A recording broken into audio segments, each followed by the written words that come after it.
এটা কিসের চুক্তি? এটা হচ্ছে দেওয়ানি কার্যাবলী ধারা 12।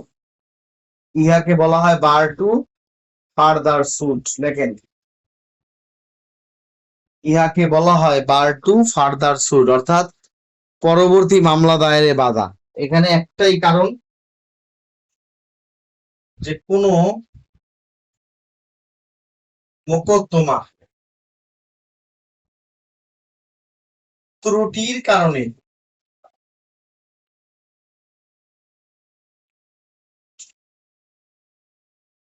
মোকদ্দমা ত্রুটির কারণে, একটা ভুলের কারণে খারিজ হলে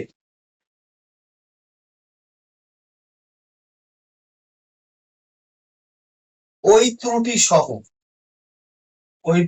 সহ দ্বিতীয় আদালতে মামলা দায়ের করা যাবে না।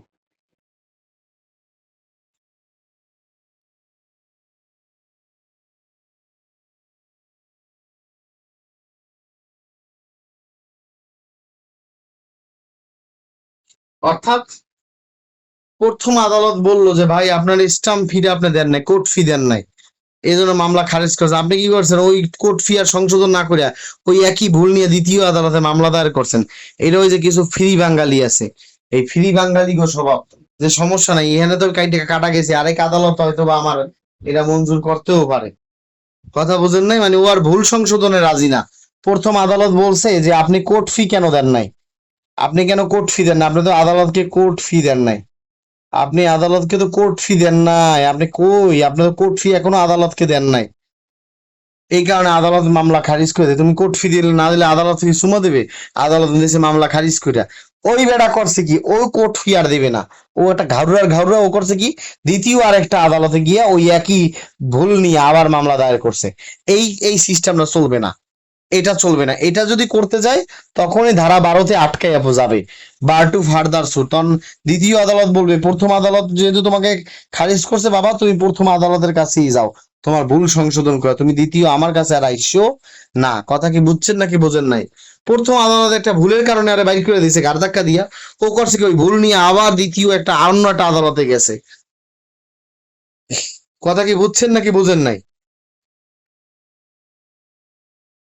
এই উদাহরণটা একটা চমৎকার উদাহরণ দিব, একদম আপনাদের প্র্যাকটিক্যাল লাইফের। এটা দিলে আপনি বুঝবেন। এটা হচ্ছে আপনাদের, এটা হচ্ছে সেরা নোট। কি বলেন তো? সেরা নোট। ধরেন আপনার কপালে এই সেরা নোট বড় বড় নোট হয় না, মানে ছোট ছোট নোট হয়। ধরেন 50 টাকার একটা নোট, আপনার 50 টাকার একটা নোট মাঝখান দিয়ে কাটা। 50 টাকার একটা নোট হয় কি হয় না, মাঝখান দিয়ে কাটা। এখন দোকানদার হয়তোবা দেখলে এটা নিবে না। আপনি কি করছেন? অনেকগুলি টাকার সাথে 50 টাকা ঢুকাই দিয়েছেন, কিন্তু প্রথম দোকানদার কি করছে দেখে ফেলাইছে।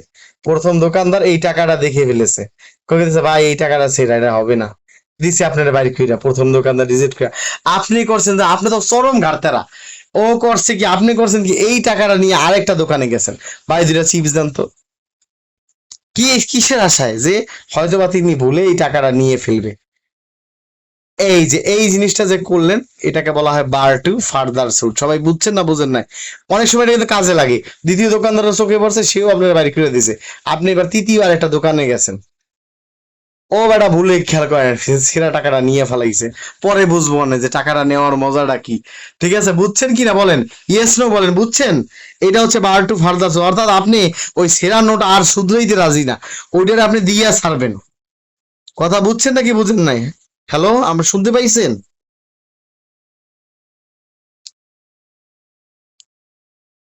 আপনারা কি বুঝছেন নাকি বুঝলেন না? এরকম হয় না? এটা হয়তো অনেকে বুঝে নাই। ধরেন আপনি একটা সেরা নোট পাইছেন, আর আপনি প্রথম দোকানদারের কাছে দিয়েছে যে আল্লাহ জানি টাকাটা চলে যায়, কোথাও টাকাটা চলতেছে না। অনেক সময় হয় না, আমি বলি আপনাকে, আমি আপনাকে একটু বুঝাই বলি, এটাকে বলা হয় বার টু ফার্দার সুট। আমি আবার বলি, মনোযোগ দিয়ে সবাই খেয়াল করেন, এটা একটু মনোযোগ দিয়ে খেয়াল করেন, এগুলি আইনগুলি না বুঝলে খুব কঠিন বুঝানো। আবার একটু খেয়াল করেন, লাস্ট ওয়ান।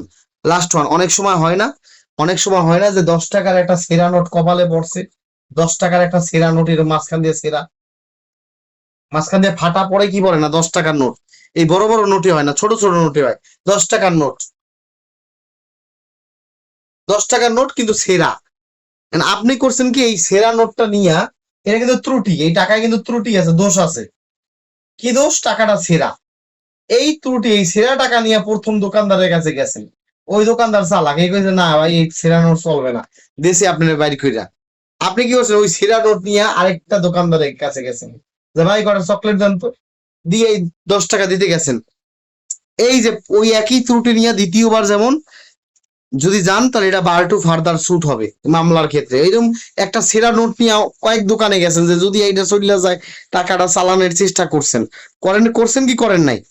ঠিক তেমনই এরকম অনেক বাদী এই সেরা নোটের মতো আদালতের কাজগুলিকে সেরা নোটের মতো মনে করে, যে একটা মামলায় ত্রুটি হয়েছে, একটা আদালত বের করে দিছে, ওই ত্রুটি নিয়ে আরেকটা আদালতে গেছে, যে যদি ভুলে মামলাটা চলে, যদি ওই ভুলে ওই মামলাটা চলে।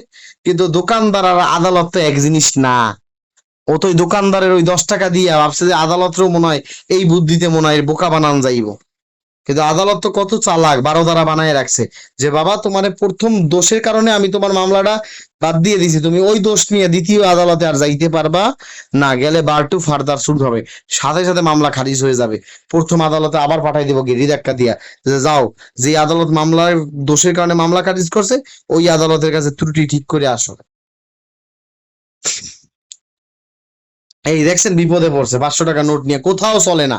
প্রথম দোকানদারের কাছে গেছে, এই চলায় না, দ্বিতীয় এসে চলে না, এক সময় না এক সময় তৃতীয় বা চতুর্থ দোকানদার, একটা দোকানদার নিয়ে ফেলাইবো।